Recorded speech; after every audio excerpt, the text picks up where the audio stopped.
कैसे हैं दोस्तों, आप सभी लोग उम्मीद करते हैं अच्छे होंगे। इस वीडियो में बात करने वाले हैं किस तरह से विंडोज़ 11 को इंस्टॉल कर सकते हैं मैक में। इवन आपके विंडोज़ हो चाहे लाइनक्स हो, क्योंकि इसको हम इंस्टॉल कर रहे हैं वर्चुअली, तो सेम प्रोसीजर यूज़ हो सकता है किसी भी सिस्टम के लिए। तो उसको यूज़ करने के लिए हम लोग यूज़ कर रहे हैं वर्चुअलाइजेशन के लिए वर्चुअल बॉक्स। आप वर्चुअल वैमवेयर भी यूज़ कर सकते हैं विंडोज़ में, चाहे तो वर्चुअल पीसी भी यूज़ कर सकते हैं। बट वर्चुअल बॉक्स का बेनिफिट क्या है? फ्री है। और क्या बेनिफिट चाहिए? फ्री है सबको, सबसे इंपॉर्टेंट चीज़। ठीक है, तो लिंक मैंने डिस्क्रिप्शन दे दिया, नॉर्मल इंस्टॉलेशन है। तो और उसके लिए हम विंडोज़ 11 यूज़ कर रहे हैं। ये pre activated Torrent version link है, तो इसका भी मैं लिंक दे दूंगा, तो आप इसे यूज़ कर सकते हैं। तो फर्स्ट सबसे पहले हमें क्रिएट करना होगा वर्चुअल मशीन। तो हम न्यू पे क्लिक कर देते हैं और यहाँ पे हम 11 डाल देते हैं। यहाँ पे अभी विंडोज़ का 11 का ऑप्शन आया नहीं है, तो फिर हम कोई इशू नहीं है, हम यहाँ पे 11 यहाँ पे डाल देते हैं, नेक्स्ट कर देते हैं। रैम इसको करीबन करीबन हम 3.5 GB दे देते हैं। ठीक है, आप कितने, यहाँ 500 GB है तो 500 GB की हमें वैसे रिक्वायरमेंट नहीं है, पर क्रिएट कर देते हैं, बाद में तो मैं देख लेंगे। स्पेस है हमारे पास तो थोड़ा सा कम कर देते हैं, 30 GB कर देते हैं। ठीक है, तो क्योंकि मिनिमम 20 GB इसकी रिक्वायरमेंट है। अब हम सेटिंग्स पे जाते हैं, हम जाएंगे स्टोरेज में। स्टोरेज में MTTB जाने के बाद लाइव STP यहाँ पे क्लिक कर देंगे और यहाँ से हम विंडोज़ 11 को सिलेक्ट कर लेंगे।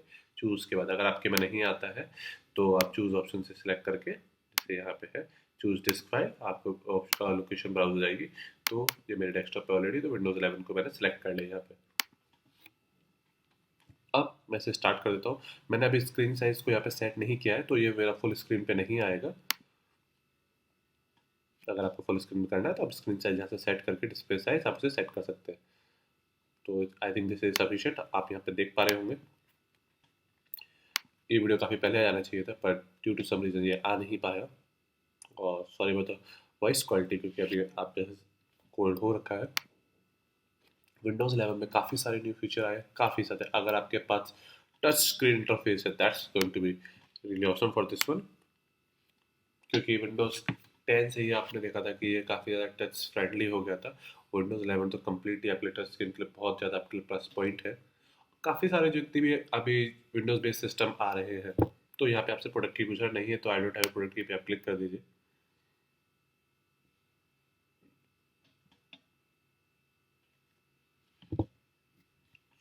यहाँ पे आप टर्म्स एंड कंडीशन रीड कर सकते हैं अगर आप करना चाहें।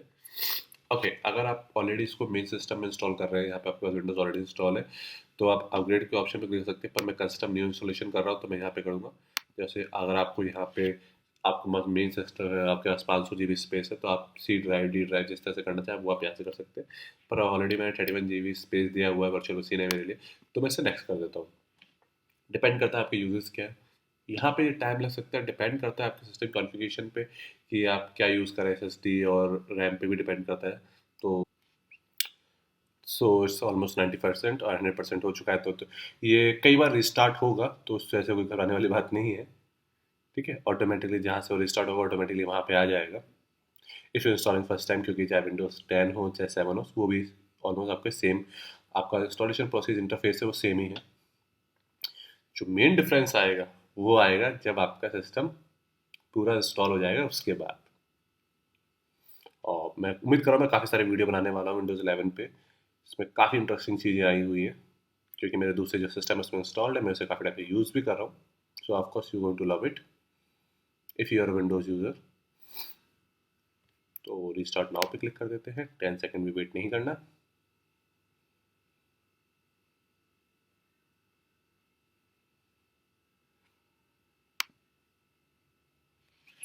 तो यहाँ पे हमारे पास ऑप्शन आ गया, you can select your country.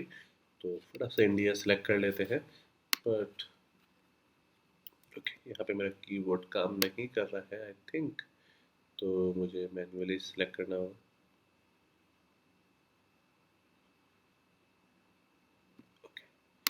Here's come our India. I love my India. तो नेक्स्ट करते हैं। यहाँ पे बेसिकली आपसे पूछा जाएगा बेसिकली कीबोर्ड के लिए। एरर आ गया, बेसिकली कीबोर्ड को फाइंड नहीं कर पाया, तो इस केस में स्किप का ऑप्शन है, तो ट्राई करके देखते हैं।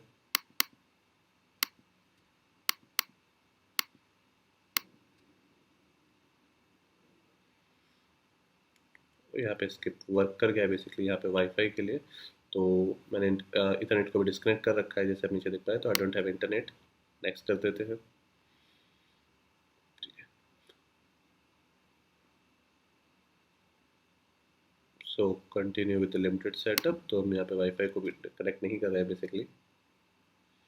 अगर आपका बेसिकली आपने इसको डायरेक्ट आप इंस्टॉल करेंगे, आपने इंटरनेट को कनेक्ट नहीं कर रखा है, बेसिकली आपने ऑन नहीं कर रखा है, ऑन कर रखा है, तो बेसिकली आपसे चीज़ें पूछेगा, कोई भी चीज़ नहीं पूछेगा, और डायरेक्ट आपके पास अपग्रेड का ऑप्शन आएगा। तो यहाँ पे बेसिकली आपको पासवर्ड डालना है। तो इस केस में हम बहुत इंपॉर्टेंट पासवर्ड डालते हैं।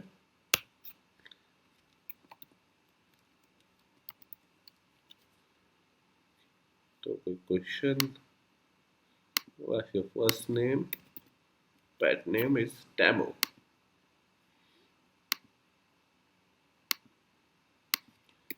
तो सेम नहीं हो सकते आंसर, तो यहाँ पे आएगा डेमो 2। थर्ड क्वेश्चन, क्योंकि काफ़ी लोग इंटेलिजेंट होते हैं, इसके बाद उसे रिकवरी करने के लिए, पासवर्ड हैक करने के लिए यूज करेंगे, इसलिए डेमो 3 यहाँ पे हमने डाल रखा है। इधर अगर आपको नेट कनेक्टेड होता है तो बेसिकली आपसे पिन वगैरह पूछेगा, जो पिन में आपको 1 2 3 4 जो भी आपको पिन डालनी है बेसिकली, वो आपके लिए यहाँ पे आपको लॉगिन करने का ऑप्शन मिल जाता है थ्रू योर माइक्रोसॉफ्ट अकाउंट। तो उस ऑप्शन को मैंने अभी डिसेबल कर रखा है, क्योंकि मैं इंटरनेट से मैंने कनेक्ट नहीं कर रखा है। आप चाहें तो आपसे कनेक्ट कर सकते हैं, बेसिकली आपको उसको लॉगिन करना होगा। तो यहाँ पे प्राइवेसी सेटिंग सेम, कि आपको लोकेशन देनी है, find my device, diagnostic device के ऑप्शन, तो ऑलमोस्ट को नेक्स्ट करते हुए चलते हैं। ये सारी चीज़ें इंपॉर्टेंट हैं, तो चाहे तो आप बंद भी कर सकते हैं, ऐसा कोई यूज। बट लोकेशन इसके बेनिफिट, काफ़ी सारे बेनिफिट्स हो जाते हैं जब भी आप किसी जियो टैगिंग साइट पे जाते हैं। बेसिकली लाइक एक एग्जांपल के इसमें जोमेटो या बुक माई शो को लेके चलते हैं, तो बेसिकली आपको लोकेशन डालनी नहीं पड़ती, ऑटोमेटिकली वो आपकी लोकेशन को डिटेक्ट कर लेता है, और डिटेक्ट करने के बाद आपको वहाँ की ही सारी चीज़ें दिखती हैं। Otherwise you have to manually search for the location, और समटाइम किसी किसी साइड में वो ऑप्शंस होते भी नहीं है मैनुअली वाले, तो उस केस में इस तरह के ऑप्शन यहाँ पे काम आते हैं। ओके, अगर आपका इंटरनेट ऑन होता तो बेसिकली आपसे आपको माइक्रोसॉफ्ट के अकाउंट में लॉगिन करने का ऑप्शन बोलता, जो कि अभी हमने नहीं किया हुआ है। तो वहाँ पे पासवर्ड की जगह बेसिकली आपसे पिन मांगता है, क्योंकि जब भी आप नए डिवाइस में लॉगिन करेंगे या मतलब चेंजेस के लिए, तो अब आपसे पासवर्ड मांगता है आपका, जो भी आपका माइक्रोसॉफ्ट का अकाउंट है उसका। तो इस केस में ये हमसे इसलिए नहीं मांग रहा क्योंकि हमारे पास इंटरनेट है ही नहीं। So basically we save the 2 3 minutes. Otherwise ये आपको अपडेट चेक करता है, अगर कोई वर्जन अवेलेबल होता है, कोई अपडेट्स अवेलेबल होती है, अपग्रेड करता। तो मैं आपको हाईली रिकमेंड करूँगा, अगर आप इसको मेन पीसी में यूज़ कर रहे हैं तो ऑफकोर्स आपको अपग्रेड करना चाहिए, अपडेट रखना चाहिए कंप्यूटर, क्योंकि आपके जो भी मालवेयर्स के चांसेस होते हैं वो कम हो जाते हैं। मैं इसको एक्सपेरिमेंटल का यूज़ करूँगा वर्चुअल पीसी में, तो इसलिए मैं इसको यहाँ पे अपडेट नहीं कर रहा हूँ, जो मैं कर लूँगा बाद में। अभी के लिए मैं नहीं कर सी, हमारा विंडोज़ 11 इंस्टॉल हो चुका है। तो ये उसका कुछ इंटरफेस है। यहाँ आपका बेसिकली मिडिल में जो आपका राइट हैंड कॉर्नर साइड में जो आपका स्टार्ट बटन होता था वो मिडिल में आ गया है।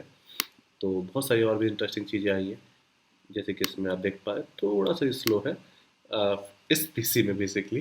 ठीक है, तो उसको सॉर्ट आउट करने के बाद हम लोग उसमें काफ़ी इंटरेस्टिंग वीडियो बनाने वाले हैं, क्या क्या नए फीचर्स के बारे में डिस्कस करने वाले हैं, और बेसिकली क्या टिप्स एंड ट्रिक है इसमें बहुत डिस्कस करने वाले हैं। तो उम्मीद करता हूँ जब बेसिक सिंपल सा शॉर्ट वीडियो आपको पसंद आया हो इंस्टॉलेशन ऑफ विंडोज़ 11। अगर पसंद आया है तो श्योर लाइक एंड सब्सक्राइब।